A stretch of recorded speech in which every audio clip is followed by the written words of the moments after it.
ನಮಸ್ಕಾರ ಸ್ನೇಹಿತರೆ. ನ್ಯೂಜಿಲೆಂಡ್ ವಿರುದ್ಧದ ಫೈನಲ್ ಪಂದ್ಯದಲ್ಲಿ ಭರ್ಜರಿಯಾಗಿ ಜಯ ಗಳಿಸುವುದರ ಮೂಲಕ ಚಾಂಪಿಯನ್ಸ್ ಆದ ಟೀಮ್ ಇಂಡಿಯಾ ದಂಗಾದರು ಪಾಕಿಸ್ತಾನ ದಿಗ್ಗಜರು. ನಂತರ ನೀಡಿದರು ಸ್ಫೋಟಕ ಹೇಳಿಕೆ.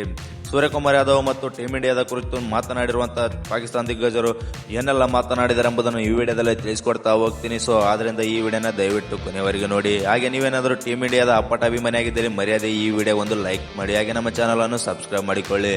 ಟೀಮ್ ಇಂಡಿಯಾವು T20 ವರ್ಲ್ಡ್ ಕಪ್ ಅಲ್ಲಿ ಎಷ್ಟು ಬಾರಿ ಚಾಂಪಿಯನ್ಸ್ ಆಗಿದೆ ಎಂಬುದನ್ನು ಕಾಮೆಂಟ್ ಮಾಡೋದರ ಮೂಲಕ ತಿಳಿಸಿ. ಹೌದು, ಡಿಪೆಂಡಿಂಗ್ ಚಾಂಪಿಯನ್ ಆಗಿರುವಂತಹ ಟೀಮ್ ಇಂಡಿಯಾವು ಮತ್ತೊಂದು ಬಾರಿ ಟ್ರೋಫಿ ಗೆಲ್ಲುವುದರ ಮೂಲಕ ಹಿಸ್ಟ್ರಿಯನ್ನು ಕ್ರಿಯೇಟ್ ಮಾಡುವುದರ ಮೂಲಕ ತವರಿನಲ್ಲಿ ವಿಶ್ವಕಪ್ ಟ್ರೋಫಿ ಗೆದ್ದ ಮೊದಲ ತಂಡವೆನಿಸಿಕೊಂಡಿತು. ಇದರೊಂದಿಗೆ ಟೀಮ್ ಇಂಡಿಯಾವು ಕ್ರೀಡಾ ಲೋಕದಲ್ಲಿ ದೊಡ್ಡ ಸಂಚಲನವನ್ನೇ ಸೃಷ್ಟಿ ಮಾಡಿತು ಅಂತ ಹೇಳಬಹುದು ಸ್ನೇಹಿತರೆ. ಇನ್ನು ಮೊದಲಿಗೆ ಟಾಸ್ ಹೊತ್ತು ಬ್ಯಾಟಿಂಗ್ ಬಂದಂತ ಟೀಮ್ ಇಂಡಿಯಾವು ನಿಗದಿತ 20 ಓವರ್ಗೆ 5 ವಿಕೆಟ್ ಕಳೆದುಕೊಂಡು 255 ರನ್ಗಳ ಬೃಹತ್ ಮೊತ್ತವನ್ನು ಕಲೆಹಾಕಲು ಯಶಸ್ವಿಯಾಯಿತು. ಇದರಲ್ಲಿ ಬಂದ್ಬಿಟ್ಟು ಸಂಜು ಸ್ಯಾಮ್ಸನ್ ಅವರು 89 ರನ್, ಅಭಿಷೇಕ್ ಶರ್ಮಾ ಅವರು 52 ರನ್, ಇಶಾನ್ ಕಿಶನ್ ಅವರು 54 ರನ್ ಮತ್ತು ಕೊನೆಯಲ್ಲಿ ಕ್ಯಾಮೆ ಇನ್ನಿಂಗ್ಸ್ ಆಡಿದಂತಹ ಶಿವಮ್ ದುಬೆ ಅವರು 26 ರನ್ಗಳ ನೆರವಿನಿಂದ ಟೀಮ್ ಇಂಡಿಯಾವು ಬೃಹತ್ ಮೊತ್ತವನ್ನು ಕಲೆಹಾಕಲು ಯಶಸ್ವಿಯಾಯಿತು. ಇನ್ನು ಬೌಲಿಂಗ್ ಪರ ನೋಡುವುದಾದರೆ ಮ್ಯಾಥ್ ಆಂಡ್ರೆ, ರಚಿನ್ ರವೀಂದ್ರ ಅವರು ತಲಾ ಒಂದೊಂದು ವಿಕೆಟ್ ಕಬಳಿಸಿ ಮಿಂಚಿದರು. ಇನ್ನು ಜೇಮ್ಸ್ ನಿಶಮ್ ಅವರು ನ್ಯೂಜಿಲೆಂಡ್ ಪರ ಅತಿ ಹೆಚ್ಚು ವಿಕೆಟ್ ಪಡೆದ ಬೌಲರ್ ಎಂಬ ಹೆಗ್ಗಳಿಕೆಗೆ ಪಾತ್ರರಾದರು ಅಂತಾನೆ ಹೇಳ್ಬೋದು ಸ್ನೇಹಿತರೆ. ಇನ್ನು ಈ ಬೃಹತ್ ಮೊತ್ತವನ್ನು ಚೇಸ್ ಮಾಡಲು ಬಂದಂತ ನ್ಯೂಜಿಲೆಂಡ್ ತಂಡಕ್ಕೆ ಹೇಳಿಕೊಳ್ಳುವಂತ ಪ್ರದರ್ಶನ ಏನೇನು ಸಿಗಲಿಲ್ಲ.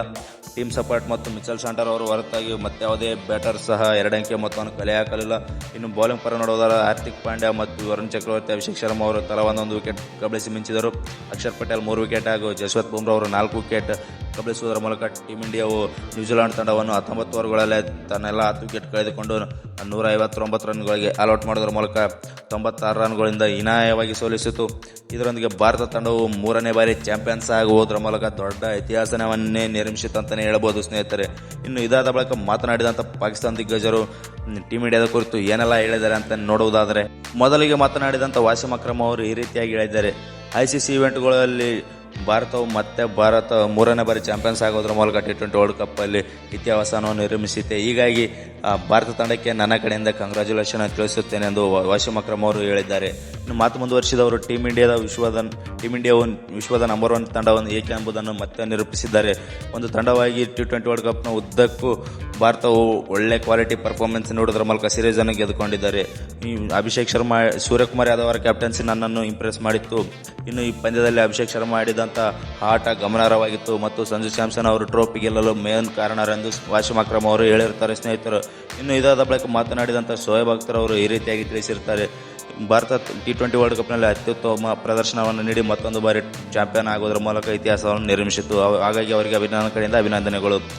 ಸಂಜು ಸ್ಯಾಮ್ಸನ್, ಜಸ್ವಂತ್ ಬುಮ್ರಾ, ಶಿವಮ್ ದುಬೆ, ಅಕ್ಷರ್ ಪಟೇಲ್ ಅವರ ಒಳ್ಳೆ ಕ್ವಾಲಿಟಿ ಪರ್ಫಾರ್ಮೆನ್ಸ್ನಿಂದ ಟೀಮ್ ಇಂಡಿಯಾವು ಚಾಂಪಿಯನ್ಸ್ ಆಗಿದೆ. ಇನ್ನು ಇದಾದ ಬಳಿಕ ಮಾತನಾಡಿದಂಥ ಶಾಹಿನ್ ಅಫ್ರಿದಿ ಈ ರೀತಿಯಾಗಿ ತಿಳಿಸಿದ್ದಾರೆ. ಭಾರತ ಈ ಪಂದ್ಯವನ್ನು ಗೆದ್ದಿರುವುದು ವೈಯಕ್ತಿಕವಾಗಿ ಖುಷಿಯನ್ನು ಕೊಡ್ತಾ ಇದೆ. ಅದೇಗೋ ಕಿವೀಸ್ ವಿರುದ್ಧದ ಪಂದ್ಯದಲ್ಲಿ ಯಾವುದೇ ಫೈಟ್ ನೀಡದ ಟ್ರೋಫಿಯನ್ನು ಕೈಚೆಲ್ಲಿತು. ಇದು ನಿಜಕ್ಕೂ ಫೈನಲ್ ಪಂದ್ಯ ತರನೇ ಕಾಣಿಸಲೇ ಇಲ್ಲ. ಇಲ್ಲಿ ಫೈನಲ್ ಇಂಟೆನ್ಸ್ ಇರಲೇ ಇಲ್ಲ, ಇದು ಮಜಾನೇ ಬರಲಿಲ್ಲ ಅಂತಂದು ಶಾಹಿನ್ ಅಫ್ರಿದಿ ಅವರು ಹೇಳಿರ್ತಾರೆ. ಇದೇ ಥರ ಕ್ರಿಕೆಟ್ ಕಂಟೆಂಟ್ಗಾಗಿ ನಮ್ಮ ಚಾನಲನ್ನು ಸಬ್ಸ್ಕ್ರೈಬ್ ಮಾಡಿಕೊಳ್ಳಿ. ಕೆಳಗಡೆ ಕಾಣುವಂಥ ಬೆಲ್ ಐಕಾನ್ ಅನ್ನು ಆನ್ ಅಲ್ಲಿ ಇಟ್ಕೊಳ್ಳಿ. ಮರ್ಯಾದೆ ಈ ವಿಡಿಯೋಗೊಂದು ಲೈಕ್ ಮಾಡಿ.